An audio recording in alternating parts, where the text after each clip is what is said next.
If you will maximize grace, the first thing the Holy Spirit begins to touch is your desire. Your desire. He works on your longings. He works on your cravings. He works on your appetites. Anoa, don't let anything kill your desire for God. Hey, help me, Daddy, help me now.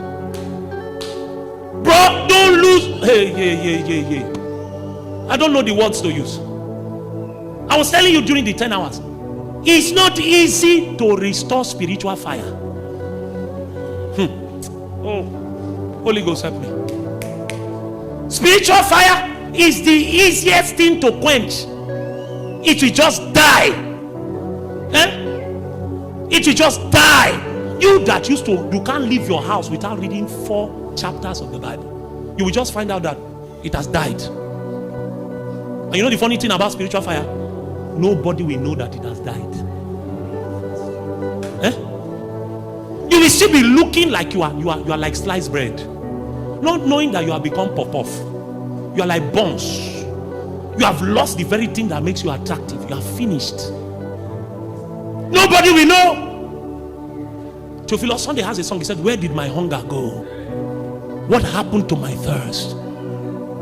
Though I still speak in tongues and minister before men, yet my secret place is weary and dry."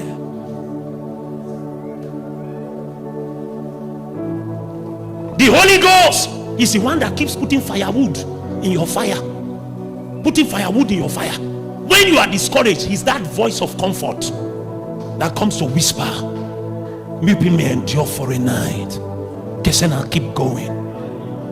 It may look like your mates have everything and you have nothing, but he that has Jesus is a great treasure. That's when the Holy Ghost will begin to remind you. Don't you know that man that found a great field, and in that field there was a treasure inside?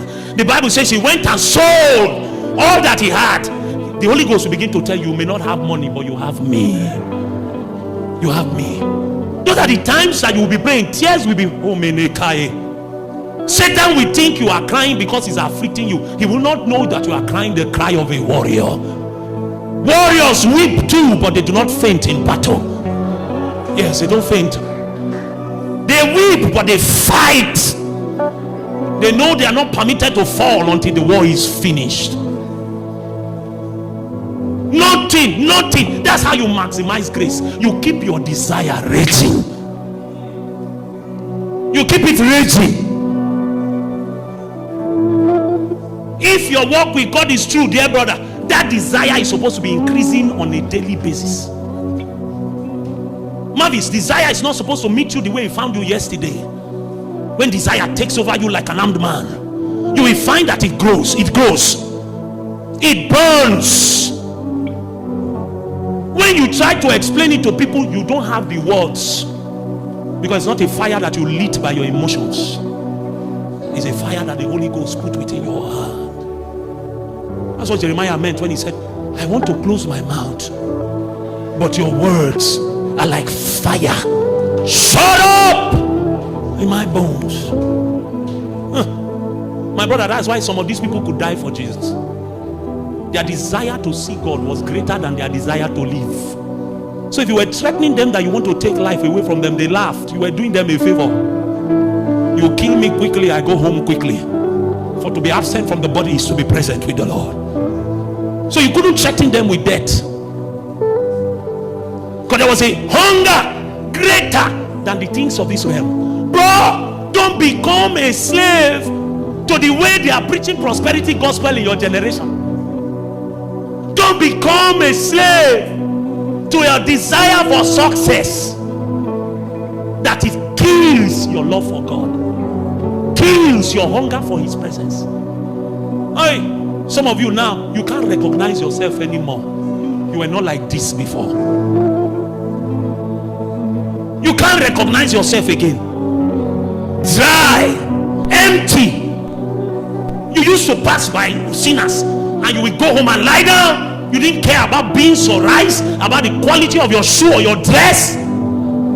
But now you You are overwhelmed because one of your classmates that you graduated together got a job and traveled abroad, and now you have begun to measure yourself with the wrong indices. There's nothing wrong with getting a job and traveling abroad. Remember, in this race, your competition is not your brother. I need to ask a young lady tonight. There's a particular young lady I'm speaking to here. Where did your hunger go? What happened to your thirst? What happened to you? How did you become this thing that you are looking like now? How did you become it? How? What were you doing that Satan crept in almost unnoticed and stole the most important thing in your life?